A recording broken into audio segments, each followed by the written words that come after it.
जोहार, नमस्कार। मेरा नाम सुभाष शेखर है। आप देख रहे हैं लोकल खबर। जैसा कि सभी को पता है कि अब फ़िलहाल लॉकडाउन चल रहा है और ऐसे में कई लोगों की जो रोजी रोटी है वो ख़त्म हो चुकी है। साथ ही साथ बच्चों की पढ़ाई भी चल रही है। बच्चों की पढ़ाई मतलब कि स्कूलों द्वारा फ़ी वसूली, यही माना जा रहा है। लॉकडाउन के दौरान ऑनलाइन क्लासेस चल रहे हैं और इसी के नाम पर विभिन्न तरह के निजी स्कूलों के द्वारा फ़ी वसूली किया जा रहा है और इससे अभिभावक कहीं न कहीं नाराज़ हैं, विरोध कर रहे हैं।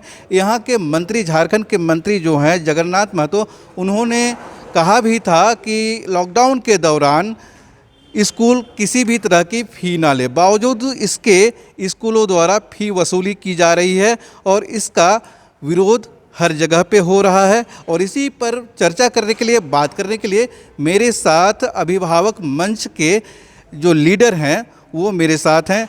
अजय राय जी, आपका लोकल खबर में स्वागत है। बताएंगे कि इस लॉकडाउन पीरियड में जो फ़ी वसूली हो रहा है अभिभावकों के द्वारा, आपके संपर्क में जितने भी अभिभावक हैं उनके द्वारा किस तरह की शिकायतें देखने सुनने को मिल रही हैं? देखिए, लगातार तमाम अभिभावकों की शिकायत जो है ये मिल रही है और खुद यहाँ के मैं अभी फिर आपको ये आपसे जुड़ रहा हूँ थोड़ा सा एक बाइट देकर।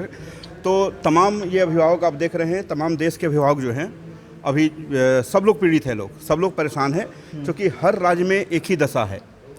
और इन परिस्थितियों में झारखंड चूँकि गरीब राज्य है, यहाँ पे आदिवासी, दलित, हर तरह के लोग जो हैं यहाँ पर हैं और यहाँ पर ऐसे लोगों की संख्या ज़्यादा है जो प्राइवेट सेक्टर में काम करने वाले हैं और लगभग 70 से 80% ऐसे लोग हैं जो प्राइवेट सेक्टर में काम करते थे और आज के समय वो पूरी तरह बेरोजगार हैं। प्राइवेट सेक्टर बोले तो इसको एक्सप्लेन कर दीजिए। मैं कर रहा हूँ, कोई हॉर्टिकल्चर में काम कर रहा है, कोई एग्रीकल्चर में काम कर रहा है, कोई कपड़े दुकान में है, कोई डेली कमाने खाने वाले हैं, कोई कृषि का काम कर रहे हैं, कोई उद्योग धंधे में काम कर रहे हैं। आज के दिन में वो सारे काम बंद है। तो इन परिस्थितियों में उनको अपना घर चला पाना बड़ा मुश्किल हो गया है। तो आप समझ सकते हैं कि स्कूल का जो लंबा चौड़ा, जो बड़ा जो अमाउंट है वो कैसे वो पे कर पाएँ, एक बड़ी समस्या है। इन सब चीज़ों को लेकर के राज्य के जो शिक्षा मंत्री हैं जगन्नाथ महतो जी ने खुद यह ऐलान किया था कि लॉकडाउन अवधि का 3 महीने का फीस नहीं लगेगा। लेकिन जब उनको निर्णय लेने की बात आई 9 जून बोले को, सिर्फ 3 महीने का फ़ी नहीं लगेगा, लेकिन अभी लॉकडाउन कब तक रहेगा और कब तक क्लासेज बंद रहेंगे और ऑनलाइन क्लासेज चलता रहेगा और कब तक लोग ऑनलाइन जो क्लासेज के हैं उसके फ़ी वसूली करते रहेंगे, इसको तो कोई निश्चित नहीं है ना। ये अनिश्चित है। हाँ। हमारा यही कहना है कि, और इसीलिए मैं बोल भी रहा हूँ कि देश के प्रधानमंत्री जी 28 जून को फिर मन की बात करने वाले हैं। उस मन की बात में अभिभावकों की भी मन की बात जो है वो सुनी जाए, क्योंकि इसको लेकर के हम लोग लगातार पीएमओ से लेकर के एचआरडी तक जो है ट्विटर के माध्यम से, लेटर के माध्यम से, मेल के माध्यम से हम लोग अपनी पीड़ा को उनके समक्ष रख रहे हैं। क्योंकि प्रधानमंत्री जी जब लॉकडाउन लगा था उस वक्त उन्होंने ये घोषणा की थी और ख़ासकर उन घर मालिकों से आग्रह किया था कि आप 3 महीने का जो है घर का किराया अपने किराएदारों से ना ले, इसके लिए दबाव ना बनाएं। तो आज जो लॉकडाउन में जो इतने सारे पेरेंट्स जो बेरोजगार हो गए हैं, जिनके बच्चे स्कूलों में, प्राइवेट स्कूलों में पढ़ते हैं, आज उनके सामने भी तो वही स्थिति है कि वो उन किराएदारों में वैसे किराएदार की संख्या ज़्यादा है जो किराएदार के रूप में रहते हुए अपने बच्चों का अच्छे से लालन पालन करने का काम करते हैं, अच्छी शिक्षा देने का काम करते हैं। आज उनके सामने फीस देने की पैसा नहीं है। तो वो आखिर करे तो क्या करे? क्या स्पेशल पैकेज के नाम पे ऑटो रिक्शा भी बंद है, ठीक है, नाई की दुकानें बंद हैं, ट्रांसपोर्ट बंद है, वहाँ पर स्टाफ भी काम करते होंगे छोटे छोटे, उन लोगों को सारा कमाई बंद है। देखिए, अभी तो आपने देखा होगा कि कपड़े दुकान से लेकर के तमाम दुकानें वो बंद थी। आज के दिन में नाई की दुकान भी बंद ही है, वो भी अभी तक खुल नहीं पाया है। उनके बच्चे भी तो प्राइवेट स्कूल में पढ़ते हैं। आप सोचिए कि वो अब घर अपना चलाएं और वो भी कैसे चला रहे होंगे, ये भी एक बड़ी समस्या है।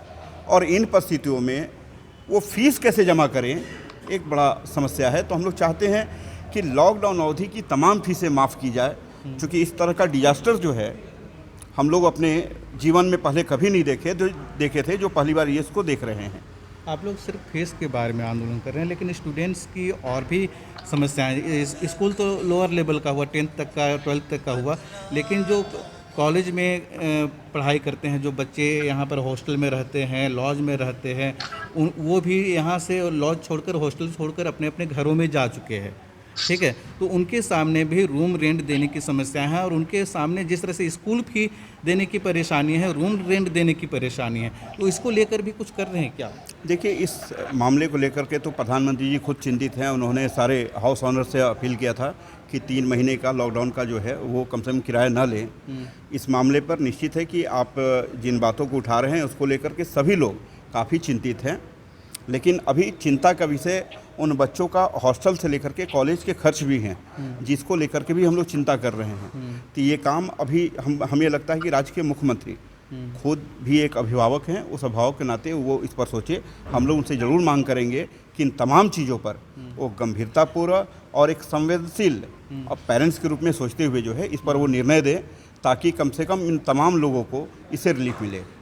स्कूल वालों से और यहाँ के जो HRD मिनिस्टर हैं जगन्नाथ महतो से, उनसे कितनी बार बात हुई और क्या बात हुई, क्या नतीजा निकला?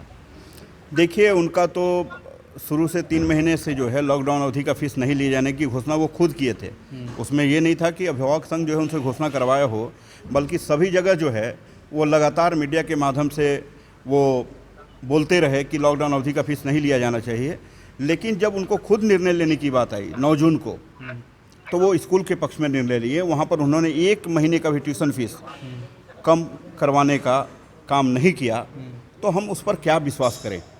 हम उस अधिकारियों पर क्या विश्वास करें जो आज पूरे ज़िले का DC जो होता है कप्तान होता है, लेकिन यहाँ दर्जनों DC ऐसे हैं जो स्कूलों को ये लेटर दिए थे कि आपको लॉकडाउन अवधि का फ़ीस नहीं लेना है, बावजूद भी वो तमाम फ़ीस आज अभिभावकों से वसूले जा रहे हैं या दबाव डाला जा रहा है कि वो फ़ीस जमा करें, नहीं तो उनके बच्चों का नाम काट दिया जाएगा, ऑनलाइन क्लासेस से उनके बच्चों को रिमूव कर दिया जाएगा। अब आप देखिए कि ऐसे भी मंत्री का जो आदेश था कि जो स्कूल ऑनलाइन क्लासेस ले रहे हैं फ़ीस सिर्फ वो लेंगे। तो आज इसको कैसे हम साबित करेंगे कौन इसको ऑनलाइन पढ़ाई करा रहा है, कौन नहीं करा रहा है? इसको साबित कैसे करेंगे? और इस ऑनलाइन पढ़ाई से बच्चों को क्या फ़ायदा हो रहा है, क्या नुकसान हो रहा है, इस पर भी सरकार को सोचने की ज़रूरत है। इसी को लेकर के कल हमने HRD सेक्रेटरी को भी जो है एक लेटर दिया है कि कम से कम ये ऑनलाइन पढ़ाई बंद हो, चूँकि इससे बच्चों को फ़ायदा नहीं, सिवाय नुकसान का इसको कहीं कोई फ़ायदा नहीं हो रहा है। तो क्या स्कूल वाले बेलगाम हो गए हैं जो किसी की बात नहीं सुन रहे हैं? एकदम बेलगाम है, और हम ये दावे के साथ कह सकते हैं कि आज के दिन में सरकार प्राइवेट स्कूल चला रहे हैं। सरकार अगर चल रही है तो प्राइवेट स्कूल चला रही है, और अब सरकार के मुखिया को सोचना है कि सरकार प्राइवेट स्कूल चलाए कि सरकार चलाए। इस बात को सरकार को सोचने की ज़रूरत है। आप अभिभावकों का नेतृत्व कर रहे हैं, तो अब आपके सामने क्या रास्ता बच गया है? देखिए, हम तो मरता क्या ना करता भी तमाम अभिभावक देख रहे हैं, जुड़े हुए हैं, और हम लोगों ने यही निर्णय लिया है कि 30 जून तक अगर सरकार की ओर से कोई स्पष्ट आदेश नहीं आता है तो 3 जुलाई को हम लोग हंगर स्ट्राइक पर बैठेंगे, और तब तक बैठेंगे जब तक इस पर निर्णय नहीं आ जाता। इस पर कोई कानूनी लड़ाई लड़ने की भी बात है?